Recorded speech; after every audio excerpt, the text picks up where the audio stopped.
It's a holly jolly Christmas, everybody. It's 1 week till Christmas today, so I'm doing this now for everything I make from now on till probably next Saturday, maybe until New Year's. I don't know. I don't really have a prop for New Year's, so I'll probably just have this until New Year's. But I went to see No Way Home yesterday with family and stuff like that. So I'm going to just talk about it generally. I have a load of stuff to talk about with it, but I'll release that slowly throughout the week and when I talk about it. And I'm going to talk about it more with my brother on the fake twins stuff. So I'm not going to go too in depth with it here because I want to have, a more in depth discussion about it with him later on. But I am going to talk about my general thoughts and stuff.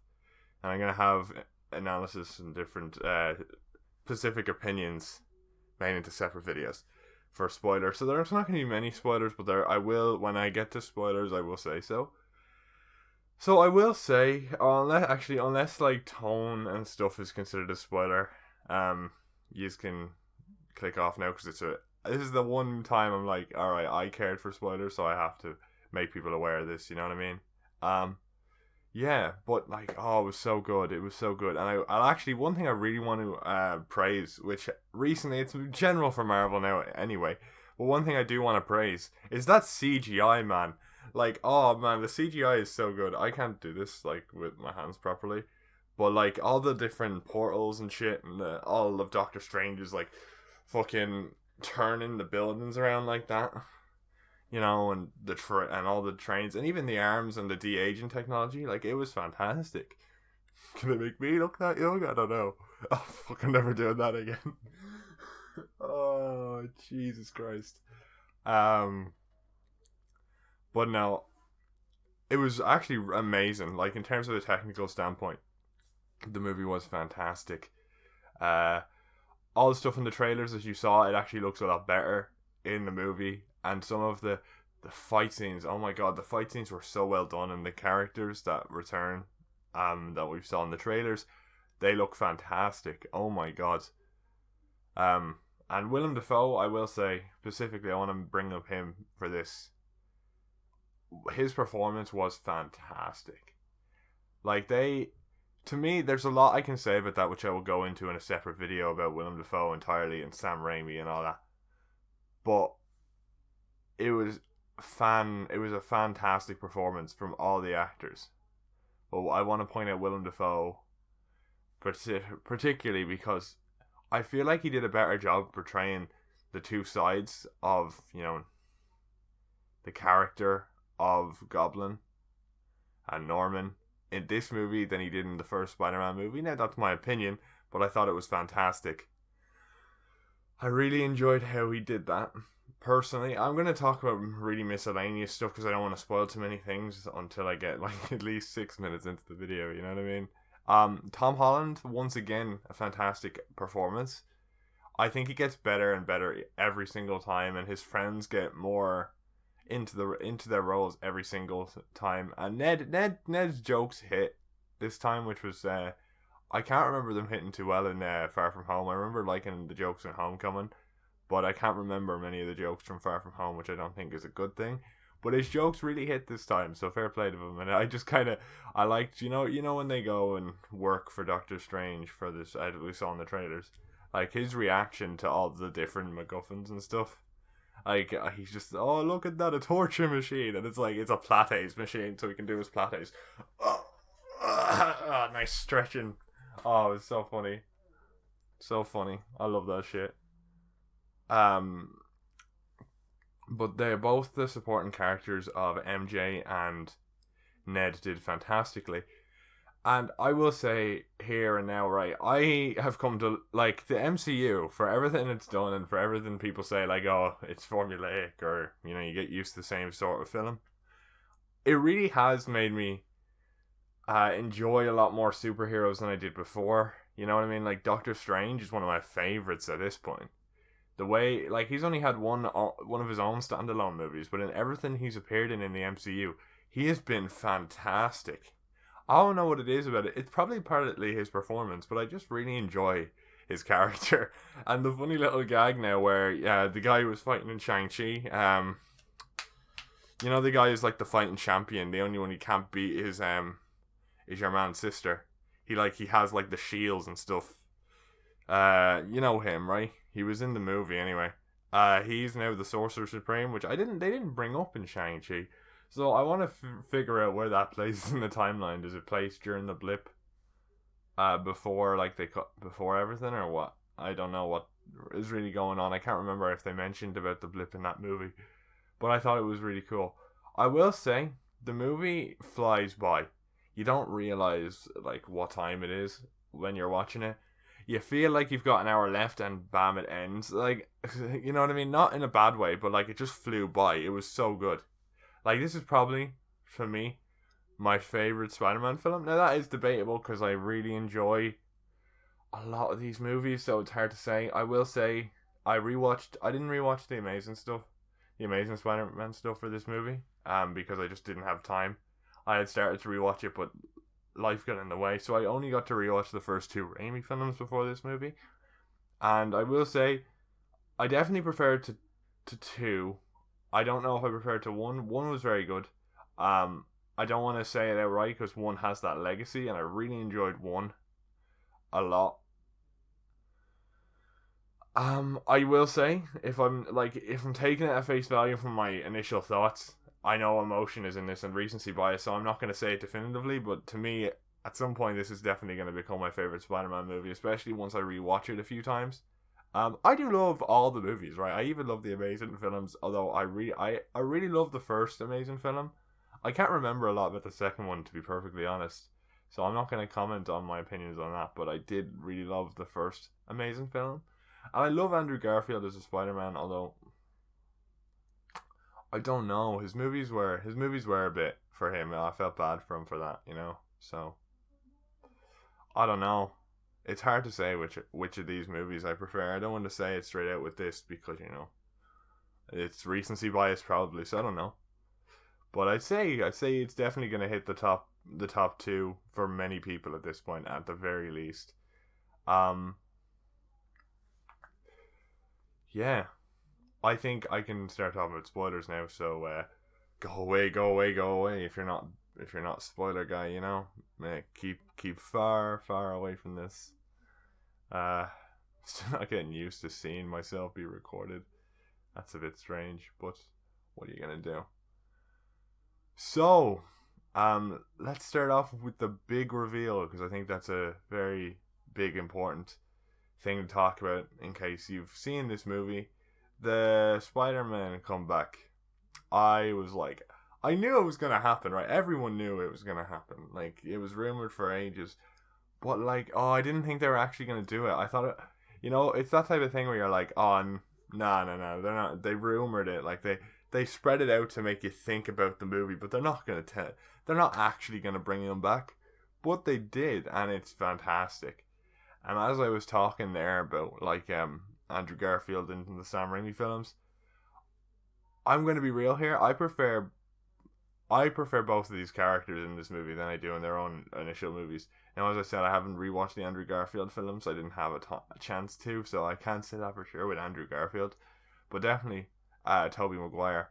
Because I don't know if you've noticed this with Tobey Maguire's films, and I'm probably going to get murdered for saying this. And keep in mind, when I was growing up, his movies had literally just ended. So I grew up with like the Amazing Spider-Man films. I just think although he worked as a Spider-Man, I don't know, it's just some of the lines they gave him was way too corny in that film, like too much for my taste. Like, as an actor, he's great. As a Spider-Man, he's great. But some of those liners he gave him with Mary Jane, particularly, and actually only with Mary Jane, they were just absolutely. Oh, I nearly died. I couldn't listen to him at some point. I was like, oh Christ, what are these lines? But outside of the stuff with Mary Jane, he is a fantastic Spider-Man. I will say, as Spider-Man, his one-liners are a few of the best in the franchise, definitely. But they step up both their games in this film. Obviously, they've had years of experience, so that makes perfect sense. But oh my god, and just the banter between the three of them, and how they assist Peter in something really important, you know. Which, even though I'm in the spoiler section, I know some of you kept going, so I don't want to spoil the other part that happens. for various reasons. I feel like it's a big plot point in the film. The reason I'm talking about the Spider-Man thing specifically is because, everyone was rumoring about it, so even if I said it in the spoiler section, most of you probably thought about it. I will say, as I said before, the action scenes are fantastic, and the suits are amazing. Alright, the suits were done great, and the banter between, as I said, the three Spider-Men were fantastic. I will say I was hoping for more of like a weird reaction from MJ about who's this Gwen Stacy girl or some shit. I was expecting them to like put together, she was like someone they knew or something, or like someone she knew, and she was like, "What, you get Gwen Stacy?" or some weird gag like that. But they don't go with like the weird jealous thing, which I'm really happy about. And even when he like goes behind their backs to try and make people forget that they're Spider-Man in that regard, her and Ned are always supporting him and like being very supportive and just being straight up great people. You know what I mean? And I don't know, like, I wasn't expecting that. I was expecting some tension with the relationship, especially because, they're teenagers. But I really like how, Sony and Marvel handled it. It was a real close-knit relationship, real kind of mature relationship, especially for the age they're supposed to be at. You know what I mean? So it was, I really enjoyed how all of that was portrayed and made what happened at the end of the movie with literally everyone forgetting who Peter Parker was. Really heartbreaking, because you could see, like, Tom Holland is very good in emotional acting. Funnily enough, it was my mother who pointed this out, right? You could see when at the end of the film, right? You could see him when he goes to the coffee shop. You could see him like trying to go and say his lines to try and help them remember, but he was like, "No, they're happy now. They've got what they want." And like he's trying, he's like, "I'll leave it for now." I think I know where they're gonna go, but I think I know where they're gonna go with this, and I'm quite excited. But we'll talk about that in a future discussion thing with that. But we're just gonna talk about Spider-Man for now. Yeah, that was really good. Now I will say, I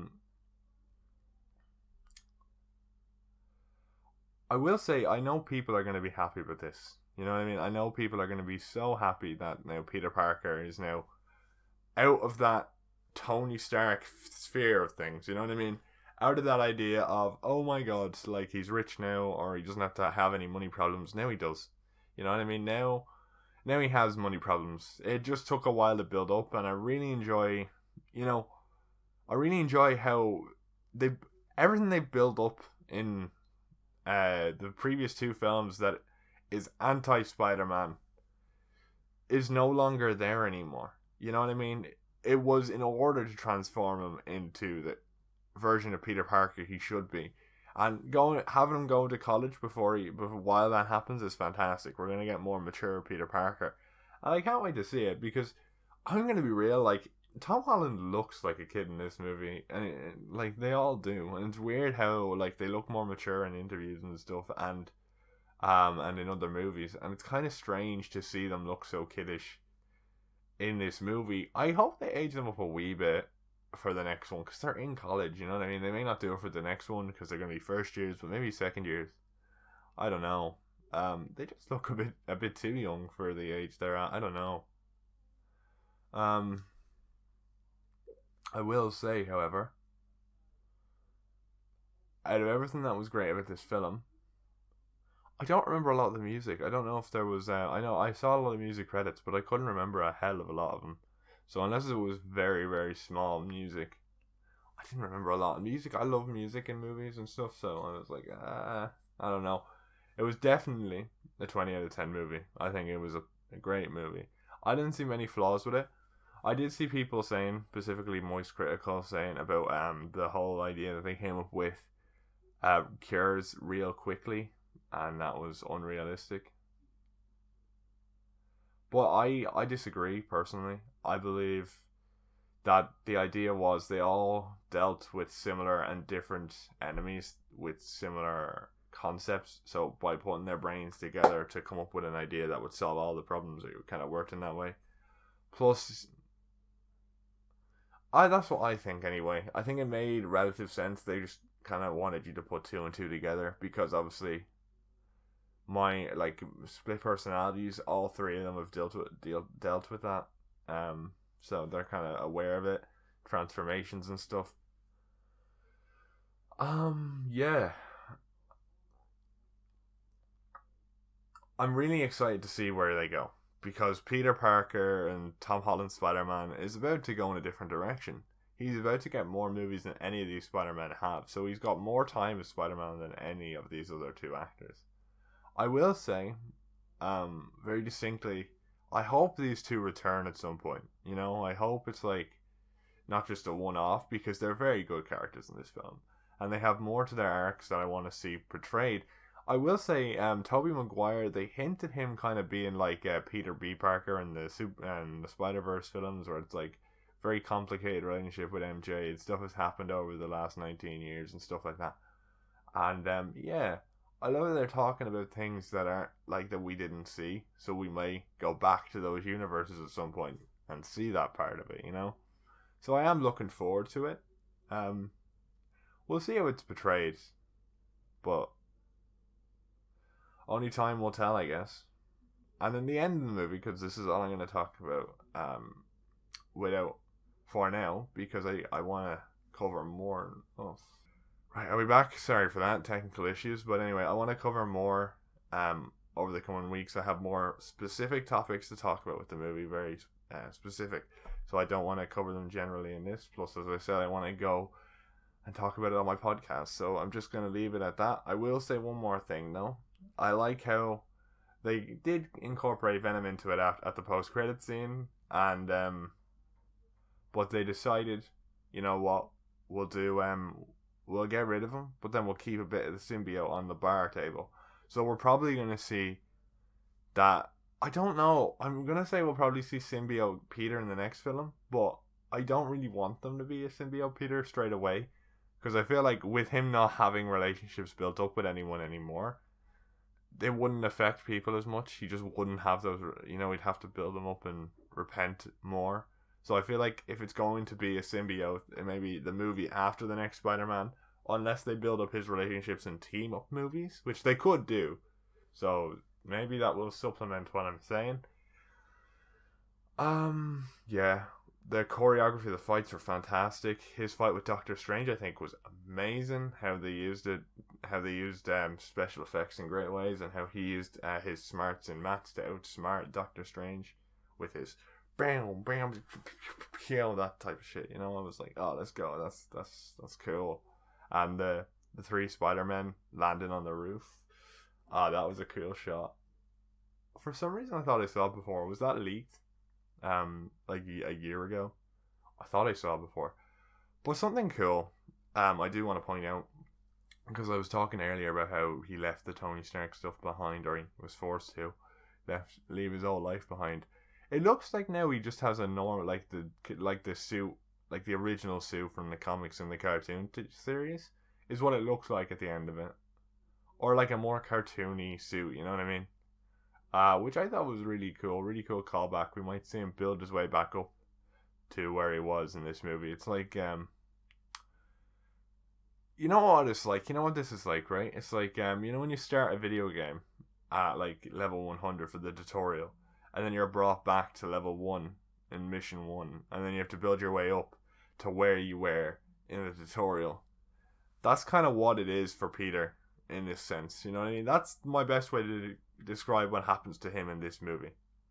You know what I mean? But yeah, fantastic movie. I'd say go watch it. Now I will say I won't be able to rewatch it sadly, so I'm doing everything now before different things fade from my mind, because Ireland's going into another lockdown. So oh no. But yeah. Anyway, in case this is the only thing you watch from me this year, Merry Christmas and Happy New Year and all that. Ho ho ho, ho ho ho.